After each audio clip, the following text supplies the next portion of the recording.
अरे जरा जोर जोर से दबा, हाथों में जान नहीं है क्या? जुबान तो तेरी कैंची की तरह चलती है और हाथ हैं कि तेरे हिलते ही नहीं। जैसी माँ वैसी बेटी, इसके हाथों में भी जान नहीं है। ऐसा लग रहा है कि कोई रुई से सर दबा रहा है। चाची 1 घंटे से सिर दबा ली हूँ, हाथ दर्द हो रहा है। देखा माँ जी, इसकी जुबान अभी 2 फुट की भी नहीं है और जुबान देखो 10 फुट की है। रुक, तुझे अभी बताती हूँ। भाभी, प्रीति अभी छोटी है, उसे माफ कर दीजिए। प्रीति, चाची को सॉरी बोलो, बड़ों से क्या ऐसे बात करते हैं? सॉरी चाची। शोभा एक गरीब परिवार से होती है, जिसके चलते वो अपनी शादी में दहेज नहीं ला पाती है। दहेज ना लाने के कारण शोभा की सास अनामिका और जेठानी ज्योति हमेशा उस पर अत्याचार करते हैं। समय गुजरता है और शोभा की बेटी हो जाती है, जिसके चलते अब वो माँ बेटी दोनों पर अत्याचार करते। शोभा का पति राज अक्सर काम के सिलसिले में देश से बाहर रहा करता था, इसलिए उसे इस बारे में कुछ पता नहीं था। माँ जी, कब तक हम इसे और इसकी बेटी को फ्री में पालेंगे? मैं तो कह रही हूँ जितनी जल्दी हो सके इसे और इसकी बेटी को घर से रवाना कर दो। हाँ बहू, बस एक इससे और इसकी बेटी से घर की सफाई करवा लो, फिर धक्के मार कर दोनों को घर से निकाल दूंगी। अरे वाह माँ जी, मानना पड़ेगा आपको। ज्योति और अनामिका शोभा और उसकी बेटी से दिन रात काम करवाते और छोटी छोटी गलतियों पर उन्हें मारा करते, लेकिन शोभा ये सब बस अपनी बच्ची के लिए सहती और किसी से कुछ ना कहती। ऐसे ही समय गुजरता है। माँ, इस बार दिवाली पर मुझे नए कपड़े दिलाओगी ना? हाँ मेरी बच्ची, इस बार मैं जरूर तुझे तेरे मनपसंद के कपड़े दिलाऊंगी। लेकिन कैसे? मेरे पास तो पैसे ही नहीं है और ये जो पैसे भेजते हैं उसे माँ जी और भाभी अपने पास रख लेती हैं। अब मैं क्या करूं? शोभा इतना सोचती है और अपनी जेठानी ज्योति के पास जाती है।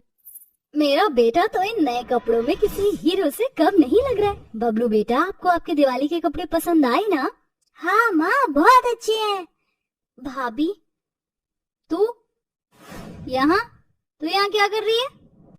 भाभी, दिवाली आ रही है, मैंने प्रीति से वादा किया था कि इस साल मैं उसे जरूर नए कपड़े दिलाऊंगी, लेकिन मेरे पास पैसे नहीं है। आप मेरे लिए ना सही लेकिन मेरी बच्ची के लिए दिवाली के नए कपड़े ले आइए, इससे उसके चेहरे पर थोड़ी मुस्कान आ जाएगी। मैंने यहाँ कोई बैंक खोल रखा है क्या जो जब चाहे पैसे निकाल ले? तेरी बेटी के कपड़ों के लिए मेरे पास कोई पैसे नहीं है, समझी? चल अब जा और मेरे लिए चाय बना कर ला। तेरी बकवास सुनकर मेरा सिर दर्द होने लगा है। लेकिन भाभी, कहा ना एक बार, समझ नहीं आता है, जा यहाँ से। जिसके बाद शोभा निराश होकर कमरे से बाहर आ जाती है। ऐसे ही दिन गुजरता है। शोभा और शोभा की बेटी घर की दिवाली की सफाई कर रहे होते हैं, वहीं अनामिका और ज्योति आराम से बैठे होते हैं। दोनों माँ बेटी सफाई कर ही रहे होते हैं कि तभी प्रीति के हाथ से कांच का पॉट गिरकर टूट जाता है, जिसे देखकर ज्योति और अनामिका चिल्लाते हुए कहते हैं, ये देखो, कर दिया नुकसान। जानती भी है कि कितना महंगा था। एक तो शादी में एक फूटी कौड़ी नहीं लेकर आई, ऊपर से बेटी को जन्म दिया और अब ये नुकसान। तुम दोनों इस घर में रहने के लायक ही नहीं हो। निकल जाओ तुम दोनों यहाँ से, वरना एक दिन तुम दोनों माँ बेटी इस पूरे घर को खा जाओगी और डकार भी नहीं लोगी। नहीं माँ जी, माफ कर दीजिए, हमसे आइंदा से ऐसी कोई गलती नहीं होगी। हमें घर से मत निकालिए, हम लोग कहाँ जाएंगे? कहीं पर भी जाओ, हमें इससे क्या, बस अब तुम दोनों इस घर में नहीं रह सकती। इतना कहकर ज्योति और अनामिका शोभा और उसकी बेटी को धक्के मारकर घर से बाहर निकाल देते हैं। शोभा और प्रीति कई घंटे तक घर के बाहर बैठकर रोते हैं, लेकिन वो लोग दरवाजा नहीं खोलते। जिसके बाद शोभा अपनी बेटी प्रीति को लेकर सड़क पर इधर से उधर भटकने लगती है।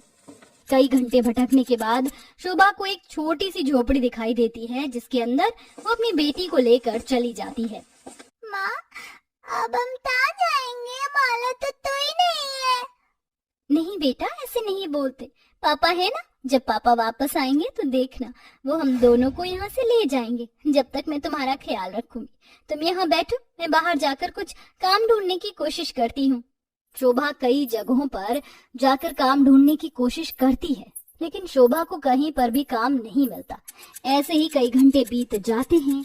आखिर में जब शोभा निराश होकर अपने घर लौट रही होती है कि तभी रास्ते में उसे मिट्टी के बर्तन बनाने वाले दिखते हैं, जिसे देखकर शोभा के मन में एक ख्याल आता है और वो उन लोगों से थोड़ी मिट्टी लेकर घर आ जाती है। माँ, ये क्या है? बेटा, ये बर्तन बनाने वाली मिट्टी है। इस मिट्टी से हम लोग भगवान श्री गणेश और माता लक्ष्मी की मूर्ति बनाएंगे और उसी के साथ दिए भी बनाएंगे। दिवाली आ रही है ना, हम यही बनाकर बेचेंगे और उससे जो पैसे मिलेंगे उन पैसों से अपना गुजारा करेंगे। माँ, फिर तो बहुत मजा आएगा, मैं भी आपके साथ बनाऊंगी। जिसके बाद दोनों माँ बेटी मिलकर मिट्टी के दिए और भगवान श्री गणेश लक्ष्मी माता की मूर्ति बनाते हैं और उन्हें अपने घर के बाहर ही बेचते हैं। ये भगवान गणेश और माता लक्ष्मी की मूर्ति बहुत सुंदर है और ये दिए भी काफी अच्छे लग रहे हैं। एक काम करो, ये सब पैक कर दो। ये लीजिए, आपके 490 रुपए हुए। दिन भर की होने वाली कमाई से गरीबी में माँ बेटी अपना गुजारा करते हैं। वहीं अनामिका और ज्योति बड़े ऐशो आराम से अपने घर में रहते हैं। ऐसे ही कुछ दिन और गुजर जाते हैं। चलो अच्छा हुआ, इस बार मैं दिवाली से पहले ही घर आ गया। बस कुछ देर और, फिर मैं शोभा और प्रीति से मिलूंगा और उन्हें ये सारे तोहफे दूंगा। राज विदेश से वापस लौट चुका होता है और अपने घर जा रहा होता है, लेकिन रास्ते में राज को उसकी बेटी प्रीति दिख जाती है, जिसे देखकर राज जल्दी से प्रीति के पास जाता है। प्रीति बेटा, तुम यहाँ क्या कर रही हो? और शोभा कहाँ है? माँ, देखो पापा आ गए। शोभा, ये सब क्या है? तुम और प्रीति यहाँ क्या कर रहे हो? क्या हुआ है तुम लोगों के साथ? राज के पूछने पर शोभा रोते हुए अपने और अपनी बेटी के ऊपर हुए अत्याचारों के बारे में राज को बता देती है, जिसे सुनकर राज को बहुत गुस्सा आता है और वो अपने घर जाता है। भाभी, आपकी हिम्मत कैसे हुई मेरी पत्नी और बेटी के साथ ऐसा करने की? उस 2 टके की औरत के लिए मुझ पर चिल्लाने की कोई जरूरत नहीं है, समझे? अरे उसकी हैसियत ही क्या थी, वो तो इस घर की नौकरानी से भी गई गुजरी थी। जैसे नौकर को घर से निकाल दिया जाता है, वैसे हमने उसे घर से निकाल दिया। और भूलो मत, ये प्रॉपर्टी माँ जी के नाम पर है और माँ जी भी उसे इस घर में कभी नहीं रखेंगी। ठीक है, आपको और माँ को यह प्रॉपर्टी और घर मुबारक हो। मेरी पत्नी और बेटी ही अगर इस घर में नहीं रहेंगी तो मैं यहाँ रहकर क्या करूँगा? मैं भी यहाँ से चला ही जाता हूँ। राज भी घर छोड़ देता है और दूसरा घर लेकर अपनी पत्नी और बेटी के साथ खुशी खुशी रहने लगता है और दिवाली वो एक साथ खुशी खुशी मनाते हैं। शोभा अपना मिट्टी के दिए और भगवानों की मूर्ति बनाने का काम जारी रखती है, जिससे घर का गुजारा और अच्छे से चल जाता है और ऐसे ही महीने गुजर जाते हैं। वहीं दूसरी तरफ ज्योति और अनामिका अपने पैसों को फिजूल खर्चों में उड़ाते हैं, जिससे वो धीरे धीरे कंगाल होने लग जाते हैं और उनकी फिजूल खर्ची उन्हें जल्द ही रोड पर ले आती है। लगता है हमें हमारे किए की सजा मिल रही है। हमने जो शोभा और उसकी बेटी के साथ किया वो गलत था। भगवान हमें माफ कर देना, हमसे बहुत बड़ी गलती हो गई। ज्योति और अनामिका दोनों ही अपनी गलती पर शर्मिंदा होते हैं और भगवान से माफी मांगते हैं कि तभी अचानक ज्योति को शोभा की दिए की दुकान दिखती है, जिसे देख ज्योति और अनामिका भागते हुए शोभा के पास जाते हैं। माँ जी, भाभी, आप यहाँ? शोभा, हमें माफ कर दो, हमें हमारी गलती का एहसास हो चुका है। हमने जो तुम्हारे साथ किया उसकी सजा आज हमें मिल चुकी है। भाभी, माँ जी, आप दोनों को आपकी गलती का एहसास हो गया, इससे बड़ी बात मेरे लिए और क्या हो सकती है। चलिए आप लोग अंदर आइए। शोभा अपनी सास और जेठानी को घर में ले आती है और वो सभी साथ रहने लगते हैं।